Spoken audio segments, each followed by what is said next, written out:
ताडोबा अंधारी व्याघ्र प्रकल्पाच्या बफर क्षेत्रातील जुनोना गाव या गावातील जिल्हा परिषद प्राथमिक शाळेने निपुण महाराष्ट्र अभियानात सुपर स्कूलचा बहुमान प्राप्त केला। सुपर स्कूल म्हणजेच शाळेतील सर्व विद्यार्थ्यांना वाचन, लेखन आणि संख्याज्ञान कौशल्य आत्मसात असणे। दुर्गम भागातील शाळेने हे यश कसे मिळविले असेल? 145 लोकसंख्या असलेल्या या गावातील बहुसंख्य कुटुंब पर्यटनाने शेतीवर उदरनिर्वाह करतात। इथल्या जिल्हा परिषद शाळेत एकूण 8 विद्यार्थी शिक्षण घेतात। या शाळेचे मुख्याध्यापक श्री प्रफुल्ल आंबटकर हे चंद्रपूर ते जुनोना असे 20 किलोमीटर अंतर कापत रोज शाळेत येतात। विशेष म्हणजे त्यांचा हा प्रवास ताडोबाच्या वनक्षेत्रातून असतो।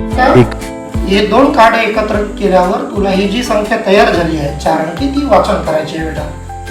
वाच 1246। Very good. आता आपण हे कार्ड असं बदलवलं, आता ही जी संख्या तयार झाली ती विहान वाचेल। 4612। Very good. वेदांत 1,95,296। गौरव तुझ्याकडे कोण? 5,21,996। Very good. सर्वात 21च्या नंतरचे जे काही संख्या आहे त्याला पर्टिक्युलर एकक आणि दशकाची नाव आहे। जसं आपण 5050 म्हणतो, परंतु तेच जर 51 मध्ये गेलं तर त्या 50चं नाव बदलतं, त्याला वन्न किंवा पन्न असं संबोधलं जातं। त्रे म्हणजे किती रे बेटा? 3। 53। 5। सदू 60। 84। 80। 70। 9। भाग तुमच्या समोर टाकणार आहोत। तुम्हाला नजरेनं ते ओळखायचं आहे की किती पूर्ण होतील। ठीक आहे गौरव? आता गौरव बघेल आणि उत्तर देईल हे किती होईल। 3.25। Very good. 4.4। हा ध्यानचं बरोबर आहे। किती आलंय? आता किती आहे? 2.25। आता किती आहे? 2.25। आता किती आहे बघा? 4.5। 3.5। आता किती आहे? 2.5। आता किती आहे? 1.5। आता किती आहे? हा किती आले बेटा? 23 न 2, 25 न 2, 27 न 2, 1, 2, 1, 34 न 2, 36 2, 38 1, 39 1, 40 2, 42 2 44 मोठे आले। 18 20 22 24 26 28 हे 2च्या पट्टी। शासनाकडून मिळालेले आणि आंबटकर यांनी तयार केलेले अध्ययन साहित्य विद्यार्थी नियमित वापरतात। कृतीयुक्त अध्ययनातूनच या विद्यार्थ्यांचा चांगला सराव होतोय। या सर्व प्रयत्नांमुळे निपुण महाराष्ट्र अभियानातील मासिक मूल्यमापन चाचण्यांत विद्यार्थ्यांनी सतत चांगली कामगिरी केली।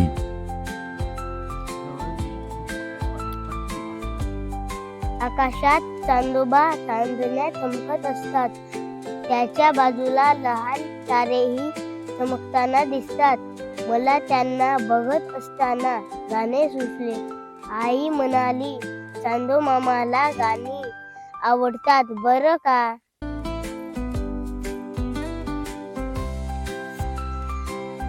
प्रीती जास्त आजारी आहे, तिला भेटायला दवाखान्यात जावे लागेल।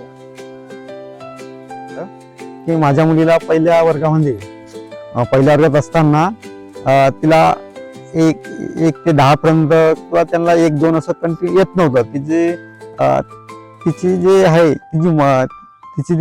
तिची मनस्थिती बघून सरांनी वेगवेगळ्या पद्धती त्या सोप्या पद्धतीत कसं आहे ह्या पद्धतीने दुसरी पद्धत असं करून तिला थोडं ट्रेनर बनवलं. आता तिला 1-2 आणि गणित पण सोडवता येते आणि मराठी पण चांगलं छान वाचता येते. आता आपलं गणित की आता ते स्वतः सोडवतो म्हणतात. आता आम्हाला एकक दशक लिहिलं, मग आम्हाला समजलं, मग आम्ही वाचायला लागलो, मग आम्हाला सगळं आले. मग आता आम्ही हे मिश्र उदाहरणं, बेरजेची उदाहरणं, गणित भागाकार, गुणाकाराचे वजाबाकीचे उदाहरणं लिहितो, सोडवतो. मोठे होऊन पोलीस म्हणाले. लिहायचा वाचायचा, नाजूक वाचून झाल्यावर अजून प्रश्न विचारते, नाजूक विचारते, एवढी विचारते, 1-2 फारे विचारते, बेरीज, वजाबाकी, गुणाकार. मी ज्या शाळेमध्ये मुख्याध्यापक म्हणून एप्रिल 2024ला रुजू झालो तेव्हा सर इथली परिस्थिती फारशी चांगली नव्हती. आणि ही जी शाळा आहे किंवा हे जे गाव आहे हे गाव बफर झोन मध्ये येतं आणि बफर झोन मध्ये येत असल्यामुळे सुख सुविधा भौतिक सुविधापासून फार दूर असं हे गाव आहे. विद्यार्थी शहरापासून दूर असल्यामुळे त्यांना इतर जगाशी फारसा त्यांचा संबंध नाही. पहिल्या दिवशी ज्या आलो त्या दिवशी हे बफर झोनची शाळा पाहून आणि हा जंगलाचा रस्ता पाहून मलाही थोडस भीती वाटायला लागली. घरी गेल्यानंतर आजच्या पूर्ण दिवसभराचं वर्णन जेव्हा मी घरच्या लोकांशी शेअर केलं तेव्हा घरची मंडळी म्हणाली की तुम्हाला दुसरी शाळा मिळाली नाही का. पण मी म्हटलं की शाळा ही वाईट नाही आहे, परंतु जो जंगलाचा रस्ता आहे तो थोडासा बिकट आहे. आणि मग तो हळूहळू प्रवास सुरू झाला. काही दिवसापर्यंत कोणाच्या वन्य प्राण्यांचं दर्शन झालं नव्हतं, पण एक दिवस जेव्हा झालं तेव्हा थोडंसं मनालाही वाटलं की थोडंसं धोकादायकच आहे. पण एक मनात मला असं वाटत होतं की जेव्हा आपण एखाद्या चांगल्या कामासाठी जातो तर आपलं कोणी वाईट नाही करू शकत. आणि आजही माझा त्याच्यावर विश्वास आहे. आणि त्या विश्वासाअंतीच मग मी ठरवून टाकलं की जेव्हा आपण त्या विद्यार्थ्यांच्या भविष्यासाठी चांगल्या कामासाठी जातो तर आपलं वाईट कोणी होऊ देणार नाही. तर माझा सर्वात फोकस होता की सर्व विद्यार्थी हे आपले निपुण झाले पाहिजेत. त्यांना वाचन लेखन त्याच्या प्राथमिक ज्या क्रिया आहेत त्या त्यांना आल्या पाहिजेत. हे एक माझं स्वप्न होतं आणि त्या दृष्टीने मग मी माझं काम सुरू केलं.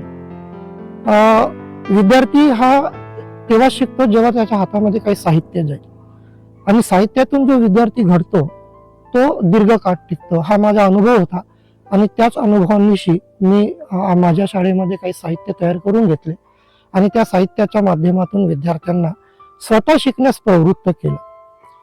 पूर्वीचं मूल्यमापन 2 घटक चाचण्या आणि प्रथम सत्र आणि द्वितीय सत्र यावर आधारित होत होतं. परंतु हे निपुण महाराष्ट्र अंतर्गत जे नवीन ऍप सुरू झाला आणि त्या अनुषंगाने ज्या विद्यार्थ्यांच्या चाचण्या घेतल्या जात आहेत या अतिशय नाविन्यपूर्ण अशा आहेत असं मला वाटतं.